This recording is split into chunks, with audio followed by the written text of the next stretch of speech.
She was fired for speaking Japanese on the phone, not knowing the Millionaire CEO was watching from afar. Before anything else, if you're watching this from a place of struggle, know that you're not alone. Drop a heart below. The fluorescent lights hummed overhead as Emma Chen hunched over her desk, fingers flying across the keyboard in the cramped IT department of Transcorp Industries. At 28, she had mastered the art of invisible efficiency, fixing problems before anyone noticed they existed, staying late without complaint, never making waves. Today felt different, though. The weight of unpaid bills sat heavy in her purse, and Noah's daycare had called twice about his persistent cough. Her phone buzzed. The international number made her heart skip. Grandma Akiko, calling from Osaka. Moshi Moshi, Emma whispered, ducking into the supply closet. Her grandmother's frail voice carried across the Pacific, each word in rapid Japanese painting a picture Emma dreaded. The cancer had spread. The treatments weren't working. Time was running short. I understand, Grandma. I'll find a way to visit. Soon, Emma promised in Japanese, tears threatening to spill as she calculated impossible numbers. Plane tickets, time off, Noah's care. Excuse me, what exactly do you think you're doing? Emma spun around to find Diane Mercer, her supervisor, standing in the doorway with arms crossed and lips pursed in disapproval. Behind her thick glasses, Diane's eyes held the cold satisfaction of someone who'd found exactly what she was looking for. I'm sorry, Ms. Mercer. It was an emergency call from my grandmother in Japan. Speaking in foreign code during work hours? Diane's voice rose, carrying across the office. We have a strict English-only policy here at Transcorp. I thought everyone understood that. Emma's blood ran cold. English-only policy? I've never heard of any such. Don't play dumb with me. Chen, pack your desk, you're terminated, effective immediately. The words hit like physical blows. Emma stared at Diane's triumphant expression, her mind struggling to process what was happening. But my grandmother is dying. It was one phone call. 15 minutes, security will escort you out. Diane turned on her heel, leaving Emma alone with the supply closet walls closing in around her. 50 floors above, William Hayes stood at the window of the executive conference room, watching raindrops race down the glass. At 35, he'd learned to read the subtle signs of corporate toxicity. And lately, something rotten was festering in the company he'd recently acquired. The numbers looked good, but the energy felt wrong. His attention drifted to the commotion below. A young woman with a cardboard box was arguing with a security guard, her dark hair whipping in the wind as rain began to fall. Even from this distance, her distress was unmistakable. William's jaw tightened as he watched the scene unfold, a familiar anger building in his chest, the same righteous fury that had driven him to build an empire on principles his immigrant parents had died believing. And he reached for his coat. Some injustices demanded immediate action. The autumn rain fell like judgment from Seattle's gray sky, each drop soaking through Emma's thin jacket as she clutched the cardboard box containing 3 years of her professional life. Her laptop bag hung heavy on her shoulder, the weight of unpaid bills and Noah's medical forms pulling her down toward the unforgiving pavement. She pressed herself against the concrete pillar outside Transcorp's gleaming tower, watching employees hurry past, with expensive umbrellas and designer coats. None of them looked her way. In 15 minutes she'd become invisible, just another casualty of corporate efficiency. Her phone buzzed. Sunset Daycare. Noah's fever had spiked to 101.2. I'll be there in 20 minutes, she promised, though the bus ride would take 45 in this weather. Her voice cracked as she added, He's all I have. Ma'am, are you all right? Emma looked up to find a man in an impeccably tailored charcoal suit holding a large black umbrella over her head. Tall and lean with kind eyes behind wire-rimmed glasses, he possessed the quiet confidence of someone accustomed to solving problems. His dark hair was damp from the rain, suggesting he'd hurried outside without protection for himself. I'm fine, she lied, wiping her cheeks with the back of her hand. Just having the worst day of my life. He stepped closer, extending the umbrella fully over both of them. I'm Will. and I couldn't help noticing you looked like you could use some shelter from more than just the storm." Something in his gentle tone broke through Emma's defenses. The whole humiliating story poured out. The discriminatory firing, her sick grandmother Noah waiting with a fever, the rent she couldn't pay. She expected him to make polite excuses and disappear like everyone else. Instead, Will listened with the intensity of someone who understood that life could shatter in an instant. "I own a small bookstore about 10 minutes from here," he said, quietly. "There's an apartment upstairs that's been sitting empty. Nothing fancy, but it's clean and safe, and honestly, I could use help managing the store." Emma stared at him through the rain. "Why would you help a complete stranger?"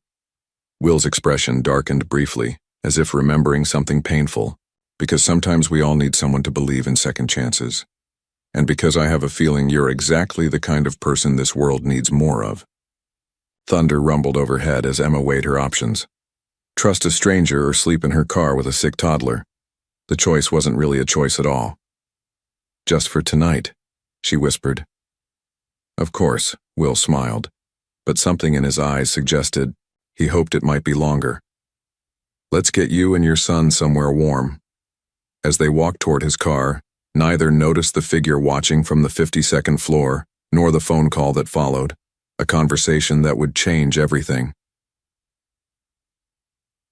Will's a silver BMW pulled up to Sunset Daycare just as the afternoon sky darkened to charcoal. Emma's hands trembled as she unbuckled her seatbelt, the reality of accepting help from a stranger hitting her with delayed shock. "I can wait here," Will offered, sensing her hesitation. "No, come with me. Noah needs to see who's helping us." Emma's voice carried the fierce protectiveness of a mother who'd learned to trust her instincts above all else. Inside, 2-year-old Noah sat listlessly in Miss Patricia's arms, his usually bright eyes dulled by fever. The moment he saw Emma, his little arms reached out with desperate need. "Mama," he whispered, his forehead burning against her neck. Will watched silently as Emma transformed from defeated job seeker to devoted mother, efficiently gathering Noah's things while murmuring comfort in both English and Japanese. The tenderness in her voice as she promised her son that everything would be okay struck something deep in Will's chest, a longing he'd buried beneath years of corporate success. 20 minutes later, they stood before Pages and Stories, a narrow, brick building wedged between a coffee shop and vintage clothing store. The wooden sign hanging above the entrance bore hand-painted letters that spoke of care and permanence. Through rain-streaked windows, Emma glimpsed warm lighting and shelves that reached toward a tin ceiling. "It's not much from the outside," Will said, fishing for keys. "But I think you'll find it has character." The moment they stepped inside, Emma understood. The bookstore embraced them with the scent of aged paper and polished wood. Comfortable, reading chairs nestled near tall windows, and a small section clearly designated for children featured colorful rugs and low shelves filled with picture books. Everything spoke of thoughtful curation rather than commercial efficiency. The apartment's upstairs, Will explained, leading them past a narrow staircase. "I've been using it as an office occasionally, but it's fully furnished." Emma followed him up the creaking steps, Noah heavy in her arms. The apartment door opened to reveal a space that felt like a sanctuary. Hardwood floors gleamed beneath soft lighting. A compact kitchen sparkled with cleanliness, and the bedroom held a double bed with crisp white linens. French doors opened onto a small balcony overlooking the street below. "There's a crib in the closet," Will mentioned casually, left over from the previous tenant. Emma set Noah down on the plush sofa, watching as he immediately curled up against the soft cushions. The apartment felt more like home than anywhere she'd lived in years, a realization that both comforted and terrified her. "This is too much," she began, but Will raised a gentle hand. "You need somewhere safe for your son tonight.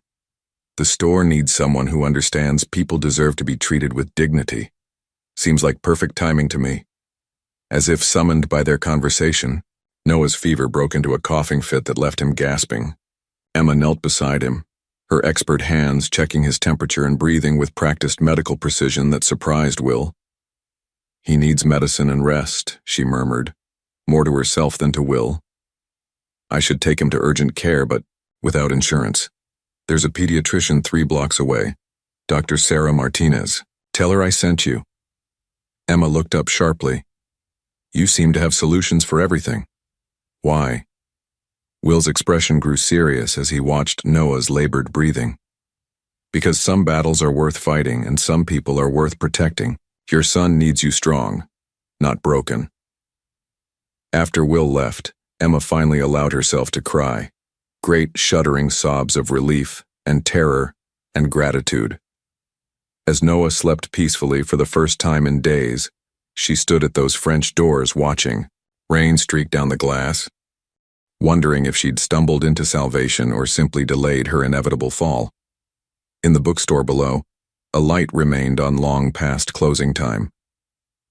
Morning sunlight filtered through the French doors as Emma stirred to the sound of brass bells chiming below. Noah slept peacefully beside her, his fever finally broken after Dr. Martinez's visit and prescription. For the first time in months, Emma had slept through the night without nightmares about eviction notices. The melodic sounds of activity downstairs drew her curiosity. Wrapping Noah in a soft blanket, she descended the narrow staircase to find Will arranging books with practiced efficiency.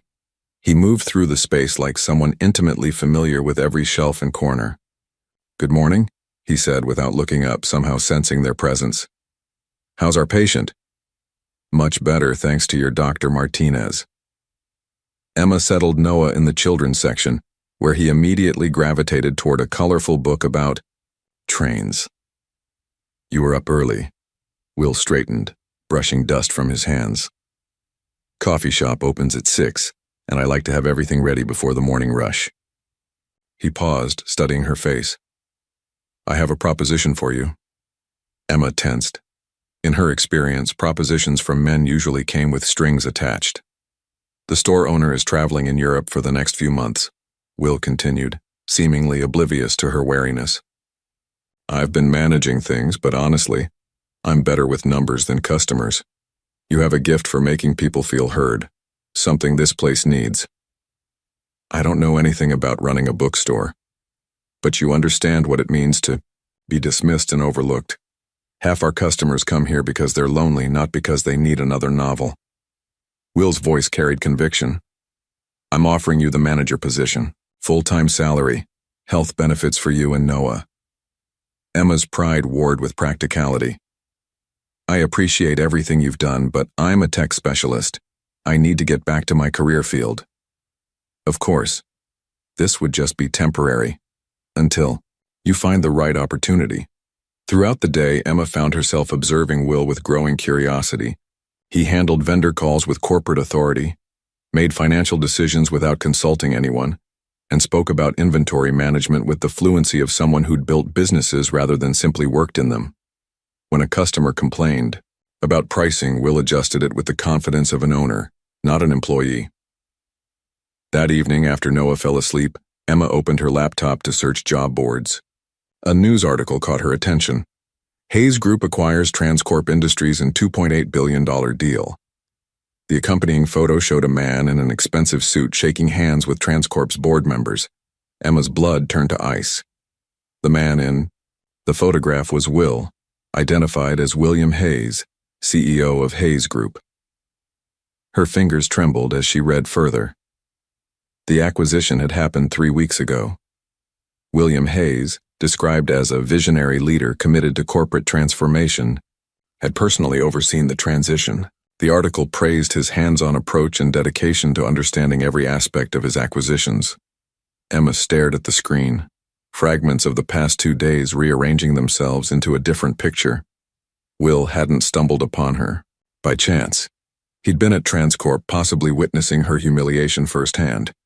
The perfectly timed umbrella, the convenient apartment, the helpful doctor, the job offer that solved all her immediate problems. She was either the beneficiary of extraordinary kindness or the unwitting participant in something far more complex.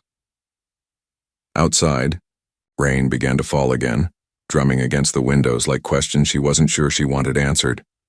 Emma stood at the bottom of the staircase clutching the printed news article, her heart hammering as Will unlocked the bookstore's front door. Noah played contentedly with wooden blocks nearby, oblivious to the storm brewing in his mother's chest. "We need to talk," Emma said, her voice steady despite the betrayal burning through her veins. Will froze, his hand still on the deadbolt. Something in her tone made him turn slowly, and when he saw the paper in her hands, his shoulders sagged with resignation. "You lied to me." Emma held up the photograph of William Hayes, CEO. "You're not some helpful stranger who owns a bookstore. You're the man who bought the company that destroyed my life." "Emma, please let me explain." "Explain what? That you've been playing some sick game? That helping the pathetic fired employee makes you feel better about running a discriminatory company?" Her voice rose, years of suppressed anger finally finding a target. Will stepped toward her, hands raised in surrender. "I was there, at Transcorp. I saw what Diane Mercer did to you." Emma's breath caught. "You witnessed my humiliation and said nothing?" "I was conducting surprise visits to understand the culture at our new acquisitions. When I heard that woman fire you for speaking Japanese to your dying grandmother, I was." Will's jaw clenched. "My parents were Japanese immigrants. They built everything I have while fighting discrimination every day of their lives." The raw pain in his voice gave Emma pause, but her anger burned too hot for immediate forgiveness. "So you followed me? Orchestrated this elaborate rescue?" She gestured around the bookstore. "What was the plan, William? Make the minority employee grateful enough to stay quiet about workplace discrimination? The plan was to right an obvious wrong." Will's composure cracked. "But when I saw you protecting your son in that storm, choosing his well-being over your pride, I realized this wasn't about corporate damage control anymore." Emma studied his face, searching for deception. "Then why the lies? Why not tell me who you were?" "Because you would have seen me as the enemy, as the man responsible for what happened to you." Will ran a hand through his hair. "And maybe you would have been right. I trusted the wrong people to manage the transition." "What do you mean?" Will moved to the window, staring out at the morning traffic. "Those discriminatory policies? The English-only rule that got you fired? None of that came from me. Someone in my organization has been implementing changes I never authorized." Emma felt the first crack in her anger. "Who?" "That's what I need to find out." "And Emma." Will turned back to her, his expression desperate. "I need your help. You understand the real impact of these policies in ways I never could.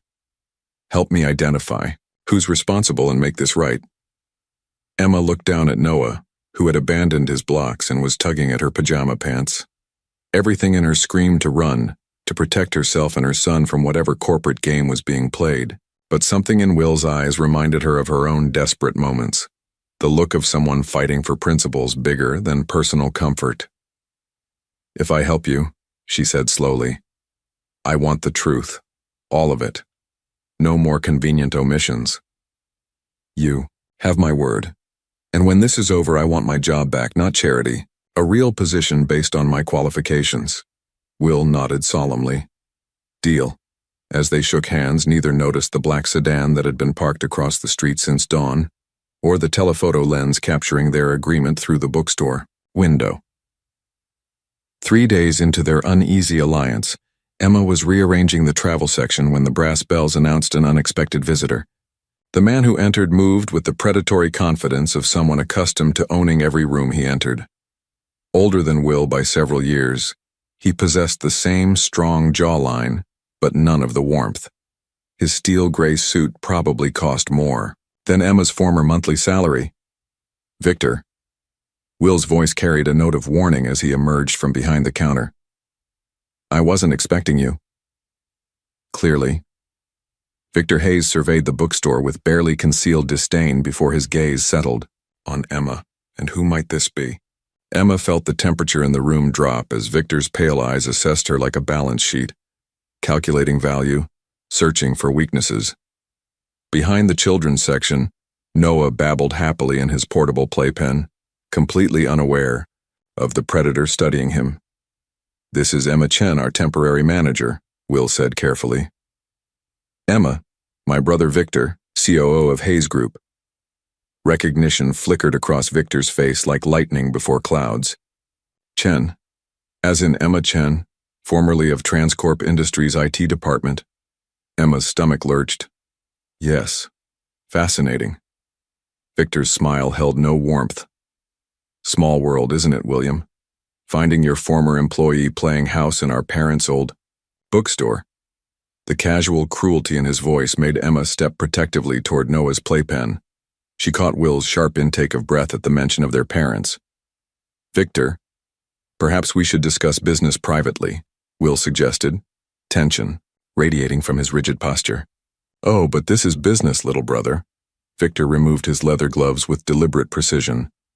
You see, I've been fielding some interesting calls about Hayes Group's new charitable activities. Apparently, we're harboring former employees who might have legitimate grievances against our recent acquisitions. Emma felt the trap closing around them. I haven't filed any complaints. Yet. Victor's single word carried the weight of prophecy, but terminated employees have a habit of developing legal ambitions, especially when they find sympathetic ears in high places.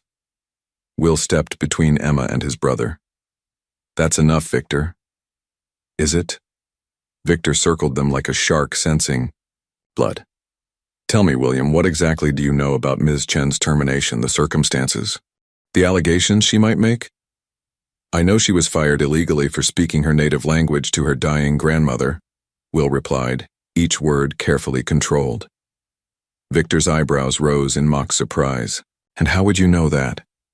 Were you perhaps conducting one of your unannounced inspection tours? The ones I specifically advised against? The brothers faced each other across the narrow aisle, years of fraternal tension crystallizing into something sharper. Emma recognized the dynamic. She'd witnessed similar power struggles in corporate boardrooms where family relationships became weaponized for business advantage. Someone needs to monitor what's happening at our acquisitions, Will said quietly. Someone does. Me. As COO, that's my responsibility, remember? The responsibility you delegated so you could focus on your next acquisition. Victor straightened, his tie. The responsibility I've been managing quite effectively.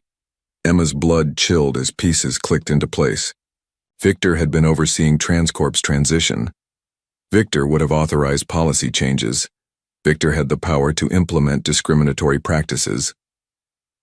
Perhaps Ms. Chen should take her son upstairs while we discuss family business, Victor suggested, his tone making it clear this wasn't a request. Emma gathered Noah quickly, but as she reached the staircase, Victor's voice followed her. Oh, and Ms. Chen? Seattle's employment law is quite complex. I'd be careful about making accusations without substantial proof. Defamation suits can be devastating for single mothers. Upstairs, Emma pressed her ear to the floor, straining to hear the heated conversation below.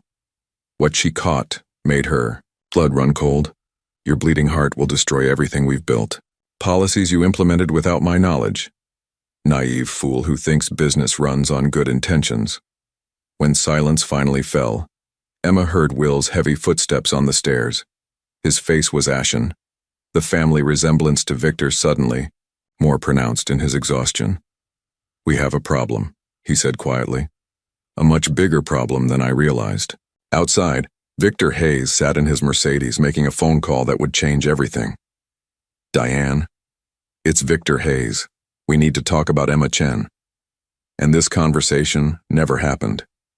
2 days after Victor's unsettling visit, Emma sat in the bookstore's back office reviewing inventory while Noah napped upstairs. The afternoon sun slanted through dusty windows, casting long shadows across financial reports that told the story of a business built on love rather than profit margins. Her laptop chimed with an incoming email from an address she didn't recognize. Truthseeker 2024dan@protonmail.com. The subject line read, What really happened at Transcorp? Emma hesitated, her finger hovering over the mouse. Anonymous emails rarely brought good news, but something about the timing felt significant.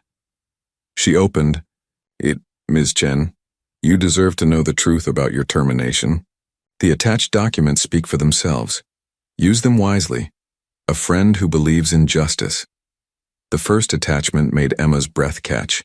It was a company memo dated 3 weeks before her firing, bearing the official Transcorp letterhead and Victor Hayes' digital signature. The subject line read, "Cultural Integration Protocol, Immediate Implementation." Emma's hands trembled as she read the directive that had destroyed her career. Effective immediately, all verbal communication during work hours must be conducted in English only.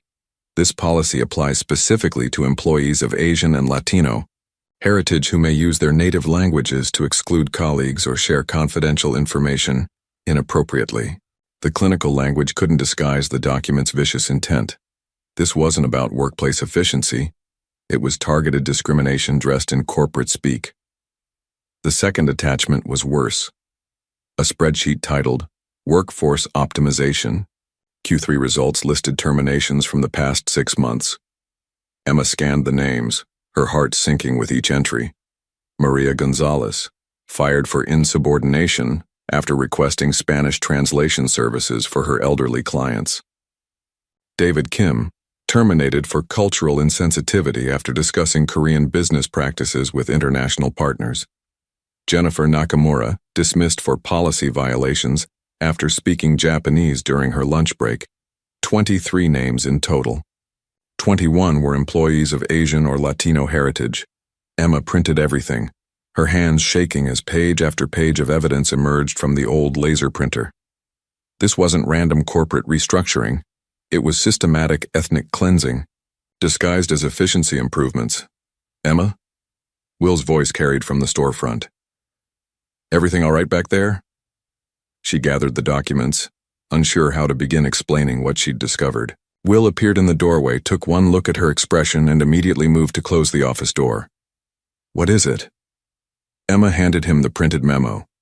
She watched his face transform as he read, confusion giving way to recognition, then hardening into something she'd never seen before, raw, primal fury that spoke of deeply personal violation.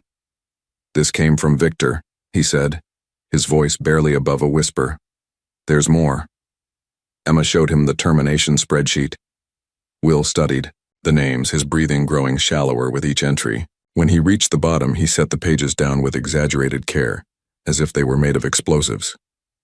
"My parents came to this country in 1952, he said, staring at his hands.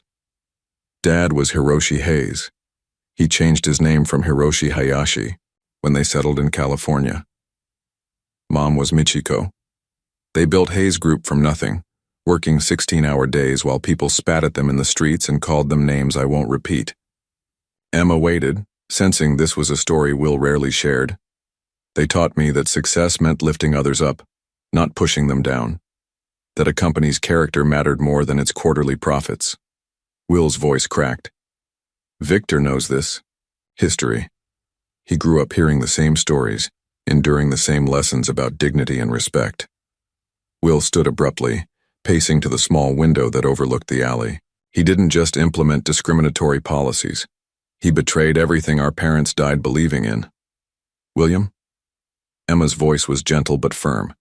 "We need to take this to the authorities, the Department of Labor, the EEOC, maybe even the FBI. We will." Will turned back to her, his expression hardening with resolve. "But first, I need to understand how deep this goes. Victor didn't act alone. He couldn't have. Someone's been feeding him intelligence, helping him identify targets." Emma's laptop chimed again. Another email from the same anonymous address, this one containing a single line. "Check your apartment. Someone's been watching." Through the office window, a black sedan pulled away from the curb across the street, its tinted windows reflecting the afternoon sun like dead eyes. The next morning brought an unexpected visitor to Pages and Stories. Emma looked up from organizing the new arrivals display to see Jennifer Reed pushing through the front door, her familiar blonde bob and nervous energy unchanged from their Transcorp days. "Jennifer?"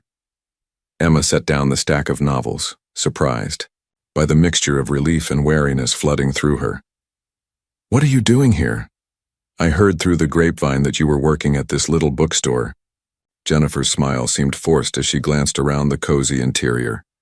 "I wanted to check on you after. Well, after what happened." Emma led her to the reading area near the window, noting how Jennifer's designer purse and perfectly pressed blazer contrasted with the bookstore's worn comfort. "How did you find me? Seattle's tech community is smaller than you think. Word travels fast when someone like you just disappears." Jennifer perched on the edge of an armchair, her posture suggesting she didn't plan to stay long. "I was worried about you and Noah." They spent several minutes catching up. Jennifer had been promoted to senior analyst after the recent restructuring. Several mutual colleagues had also been let go, and the office atmosphere had grown increasingly tense. Emma found herself relaxing into the familiar rhythm of workplace gossip, almost forgetting the upheaval of recent days. "Emma, I need to ask you something, and please don't take this the wrong way." Jennifer's tone shifted, becoming more serious. "Are you sure you can trust this William Hayes?" Emma stiffened. "What do you mean? Think about it logically. You get fired from his company, and within hours this mysterious stranger appears with the perfect solution to all your problems?" Jennifer leaned forward conspiratorially. "There are rumors circulating that the Hayes brothers are working together on some kind of damage control strategy. That's ridiculous. William and Victor clearly don't get along, or that's exactly what they want people to think." Jennifer's interruption was gentle, but insistent. "Emma, you're brilliant, but you've always been too trusting. What if this whole rescue scenario is just elaborate public relations? Help the wrongfully terminated minority employee, create a feel-good story to counteract any discrimination lawsuits?" Emma felt the familiar doubt creeping back into her chest. "You don't know what you're talking about." "Maybe not, but I brought something you should see." Jennifer reached into her purse and withdrew a manila folder. "A friend in HR slipped me these before I left Transcorp yesterday." The documents Jennifer spread across the coffee table made Emma's blood run cold. Policy memos, termination authorizations, and cultural integration directives, all bearing what appeared to be William Hayes' signature alongside Victor's. "Look at the dates," Jennifer pointed with a manicured finger. "These go back months before the acquisition was officially completed. Both brothers were involved in planning these changes from the beginning." Emma stared at William's signature on a memo titled, "Streamlining Cultural Diversity, Phase 1 Implementation." The handwriting looked authentic, the digital signature, matching ones she'd seen on legitimate business documents around the bookstore. "Jennifer, where exactly did your friend get these? Does it matter?" "The evidence speaks for itself." Jennifer gathered the documents back into the folder and placed it on the table between them. "I'm leaving this with you because I care about you and Noah. But Emma, be careful who you trust. Sometimes the people who seem like saviors are just playing a longer game." After Jennifer left, Emma sat alone with the folder, her mind spinning.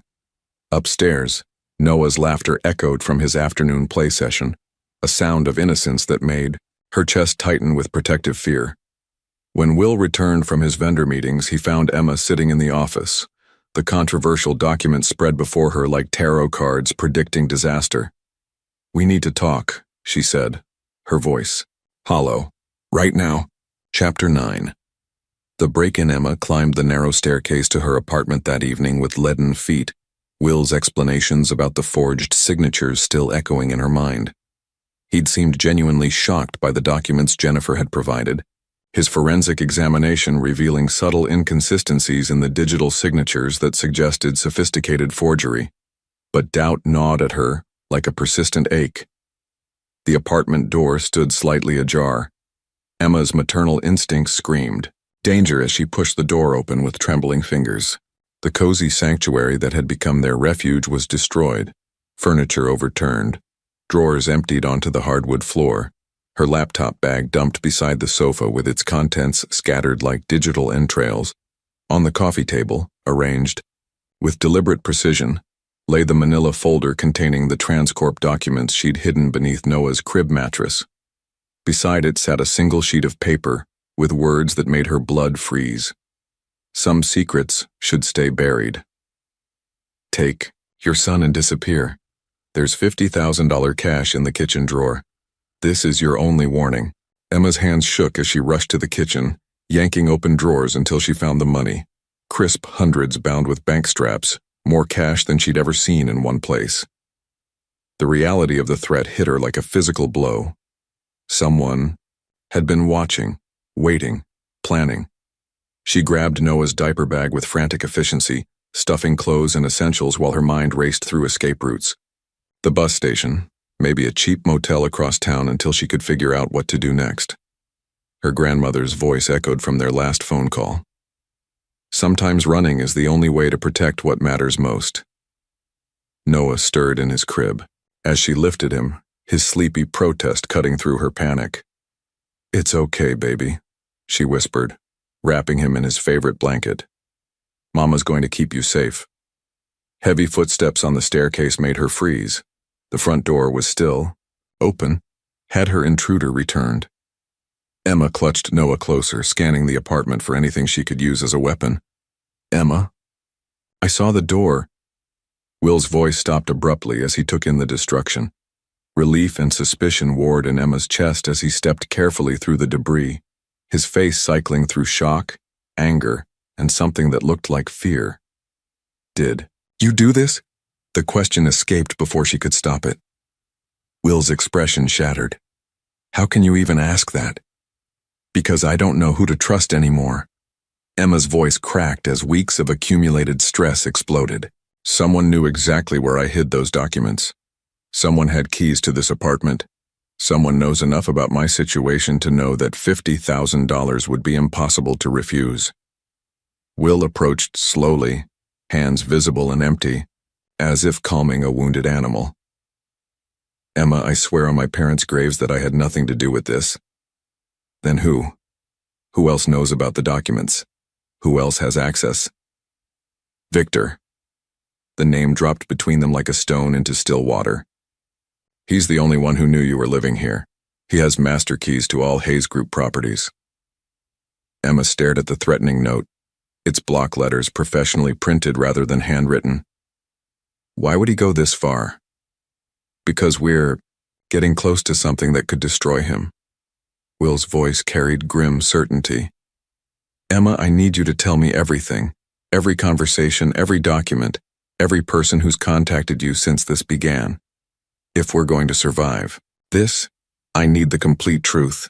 Outside, a car engine started in the alley below, the same black sedan that had been watching the bookstore, now disappearing into Seattle's evening traffic with the satisfaction of a job well done. Emma stood in the destroyed apartment holding Noah, torn between fleeing into the night and demanding answers from the man who claimed to be her protector. Will's earnest expression in the lamplight looked genuine, but she'd learned that survival meant trusting actions over words. "If you want the complete truth, then start talking," she said, settling Noah back in his crib but keeping herself between him and Will. "No more convenient omissions."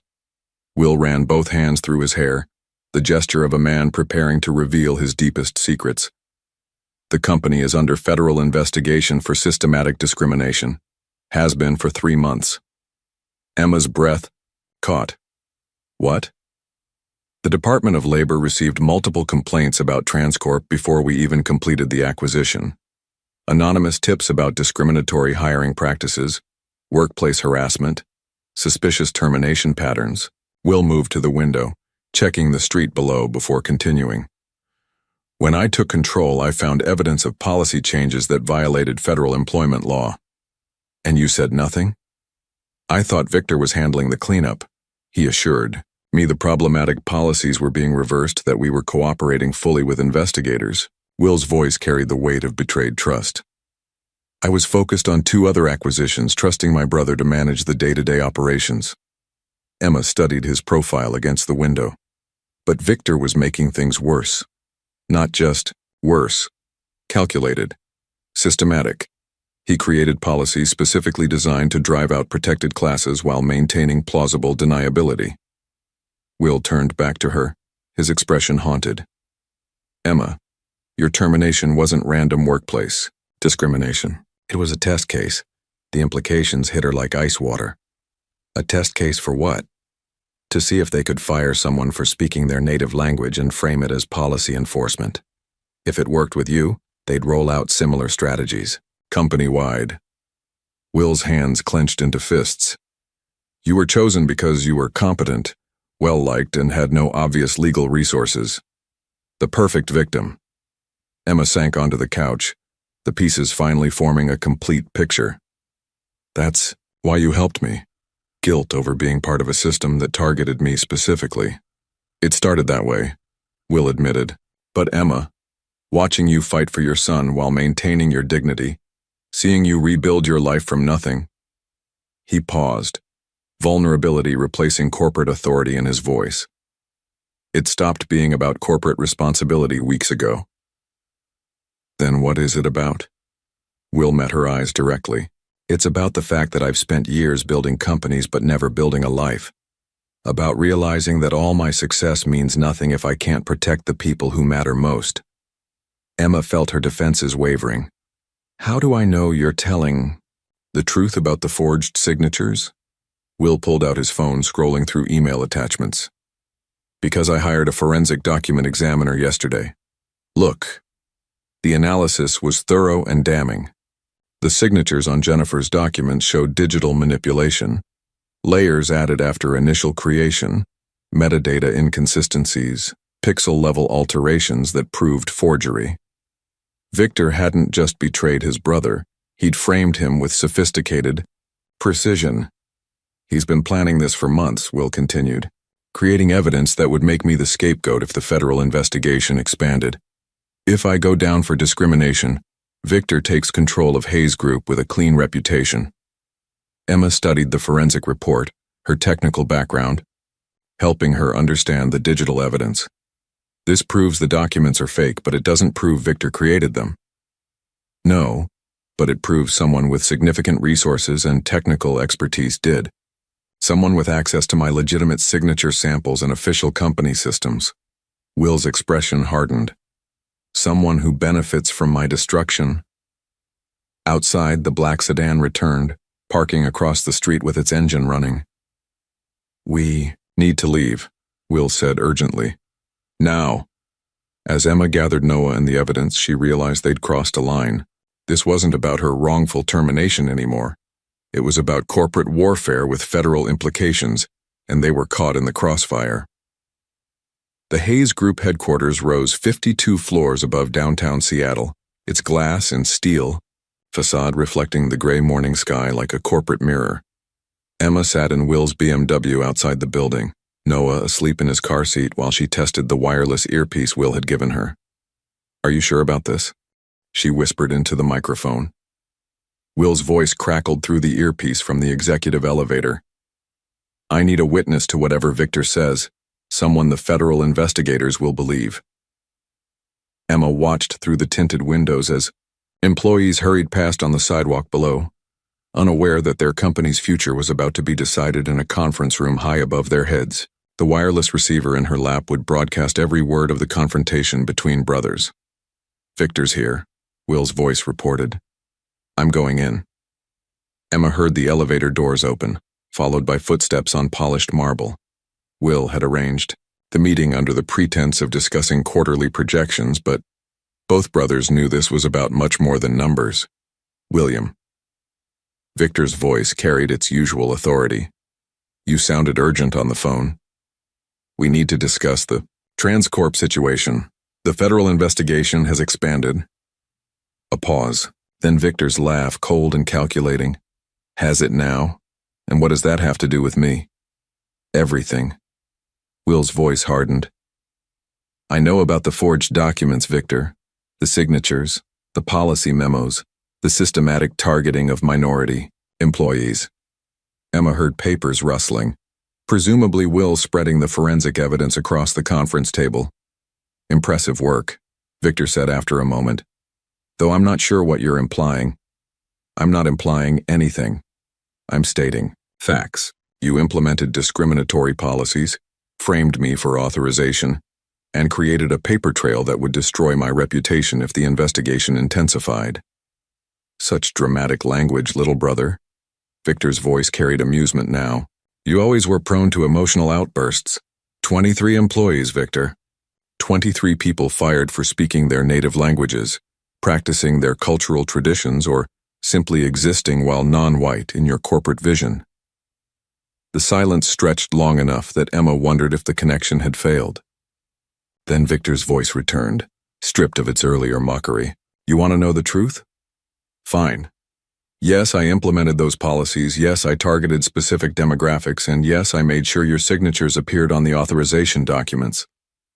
Emma's breath caught. Even expecting the confession hearing, Victor's casual admission of systematic discrimination sent chills down her spine. Why? Will's voice was barely above a whisper. Because you're weak. Victor's tone turned venomous. Our parents built this company through strength and determination, not your bleeding heart liberalism. The market rewards efficiency, not diversity seminars. Our parents were immigrants, Victor. They faced the same discrimination you're perpetuating, and they overcame it by being better than their competition, not by demanding special treatment. Victor's voice rose. I optimized our workforce by removing underperformers who happen to be minorities. If that violates your precious principles, then perhaps you're not fit to lead this company. Emma heard Will's sharp intake of breath. You're talking about people's lives, families destroyed because of your prejudice.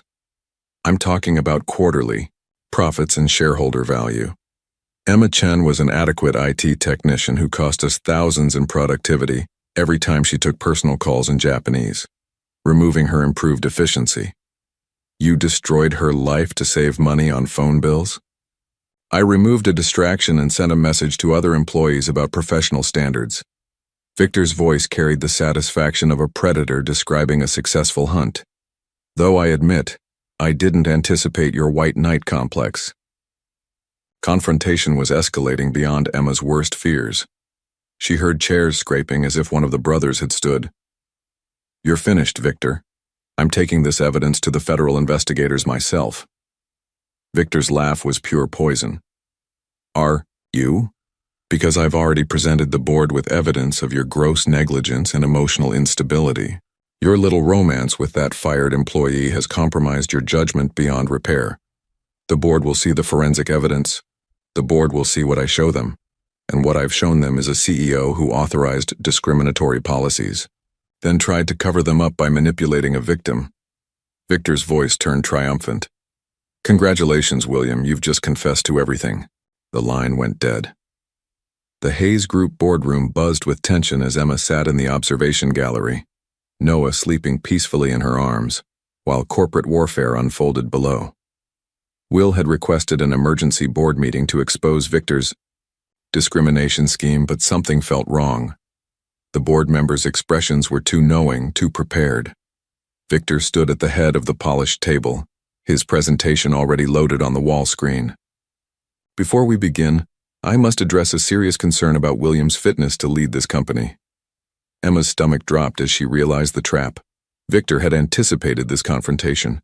Over the past month, our CEO has engaged in a romantic relationship with Emma Chen, a former Transcorp employee who was terminated for policy violations. Victor clicked to a series of photographs. Will helping Emma at the bookstore, their coffee meetings, Noah playing in the store.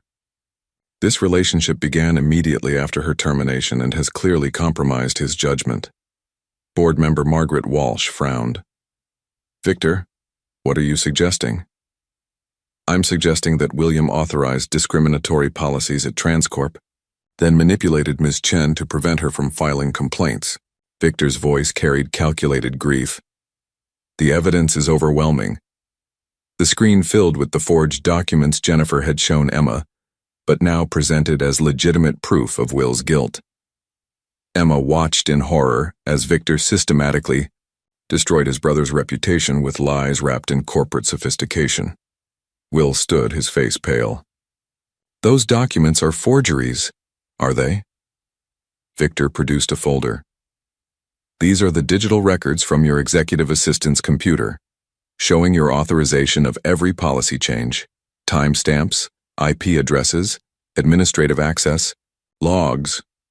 Emma realized the depth of Victor's planning. He hadn't just forged signatures. He'd created an entire digital trail implicating Will. The forensic analysis proves, Will began, proves that someone hired an expensive consultant to claim forgery after the fact. Victor interrupted. Gentlemen, ladies, we have a CEO who violated federal employment law, then attempted to cover it up through emotional manipulation of his victim. Board member Richardson cleared his throat. "William, these are serious allegations." "They're lies," Will said desperately. "Victor implemented those policies without my knowledge." "Then why do our records show your computer authorizing every change?" Victor's triumph was complete. "Why did you immediately begin a relationship with Ms. Chen instead of referring her to our legal department?" The board voted quickly.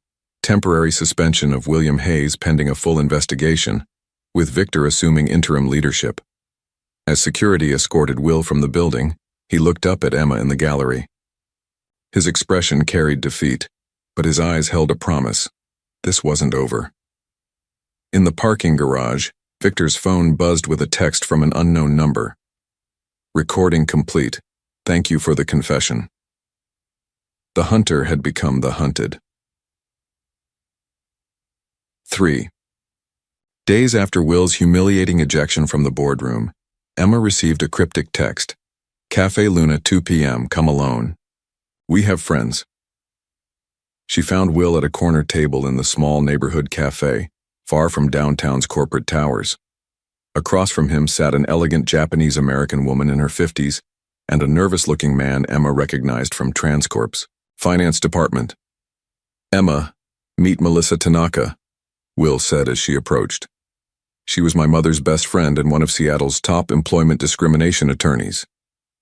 Melissa's handshake conveyed both warmth and steel. "Your mother would be proud of what you're doing, William." The nervous man shifted uncomfortably. "I'm Marcus Chen. I sent you those documents." Emma's eyes widened. "You're the anonymous tipster?" "CFO at Transcorp for 8 years. I've been documenting Victor's policies since the acquisition."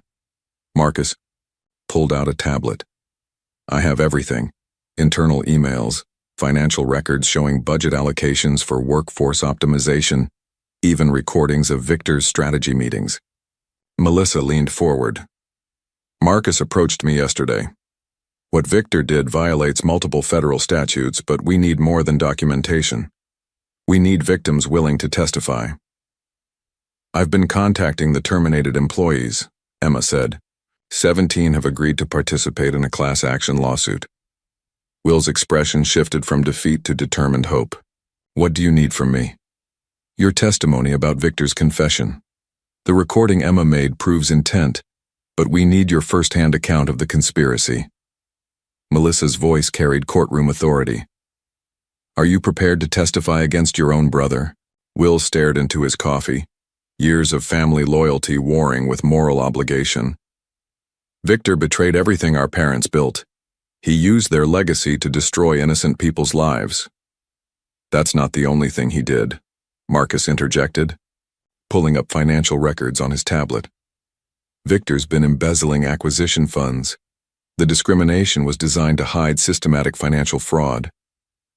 Emma felt the pieces clicking into place. The terminations reduced payroll costs while Victor skimmed the savings into offshore accounts. "Exactly. We're not just talking about employment discrimination. This is corporate fraud on a massive scale." Melissa gathered her papers. "Victor Hayes isn't just a bigot. He's a criminal." Will looked up, resolve hardening his features. "What do we do?" "We go to war," Melissa replied. "Legally, publicly, and completely. By the time we're finished, Victor won't just lose Hayes Group. He'll lose his freedom." Outside the cafe window, a familiar black sedan sat running, its occupant making urgent phone calls. The final battle was about to begin. 3 months later, the Seattle Times headline read, "Hayes Group heir sentenced in discrimination scandal." Emma folded the newspaper as she walked through the gleaming corridors of Transcorp Industries, now bearing new signage that read, "Transcorp, a Hayes Group company. Excellence through inclusion." The federal investigation had moved with surprising speed once Melissa Tanaka presented the mountain of evidence. Victor's carefully constructed empire of lies crumbled within weeks when faced with Marcus Chen's financial records, the recorded confession, and testimony from 23 wrongfully terminated employees. The embezzlement charges alone carried a 15-year sentence. Emma paused outside her new office door, still marveling at the nameplate. Emma Chen, Director of Technology and Inclusion. Through the glass wall, she could see her team, a diverse group of programmers, analysts, and project managers working on software designed to identify and prevent discriminatory practices in corporate systems. Admiring your kingdom? Will's voice carried gentle humor as he approached, carrying 2 cups of coffee and wearing a smile that had taken months to return to his face. Hardly a kingdom. More like a really expensive computer lab with good intentions. Emma accepted the coffee gratefully. How was the board meeting? Productive. The diversity initiatives are showing measurable results. Employee satisfaction up 30%, productivity up 15%, and legal complaints down to 0. Will leaned against her doorframe. Turns out treating people with dignity is actually good for business. Emma studied his face, noting how the strained lines around his eyes had softened. The past 3 months had been brutal. Federal depositions, media scrutiny, and the painful process of rebuilding Hayes Group's reputation from scratch. But something good had emerged from the wreckage. How are you handling everything with Victor? She asked gently. Will's expression darkened briefly. He made his choices. I just have to live with the fact that I trusted the wrong person for too long. He straightened, shaking off the melancholy. But enough about the past. I wanted to discuss the community center project. Emma's pulse quickened. Will had been hinting at something big for weeks, a project that would transform the bookstore where their relationship began. Pages and Stories is officially becoming the Hayes Community Cultural Center, Will announced, his enthusiasm infectious. Full programming for immigrant families, small business resources, legal aid clinics, and a child care center so parents can attend evening classes. Will, that's incredible, but the cost is exactly what this community needs. Mom and Dad always said success meant lifting others up. Will's voice carried conviction that reminded Emma why she'd fallen for him in the first place. Besides, Noah's going to need other kids to play with. The casual reference to their future together made Emma's heart skip. Their relationship had evolved slowly, carefully through shared adversity and mutual respect. Trust rebuilt from honesty, affection growing from partnership. Speaking of Noah, Emma glanced at her watch.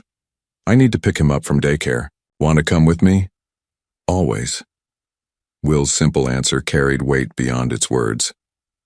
As they walked toward the parking garage, Emma reflected on the strange journey that had brought them here. A discriminatory firing had led to justice for dozens of victims. A corporate conspiracy had exposed systematic fraud. A chance encounter in the rain had grown into something that looked remarkably like love. Emma. Will stopped beside his car, suddenly serious. I need you to know something. Everything we've built, the programs, the changes at Hayes Group, this relationship, it's real.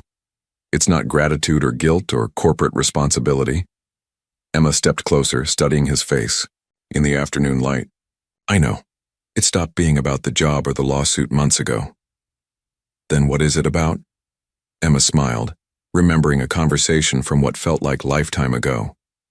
It's about building something worth protecting, something that honors the people who believed in second chances. As they drove toward Noah's daycare, neither noticed the small crowd gathering outside the bookstore or the banner being hung across the entrance. Grand opening. Hayes Community Cultural Center. Welcome home.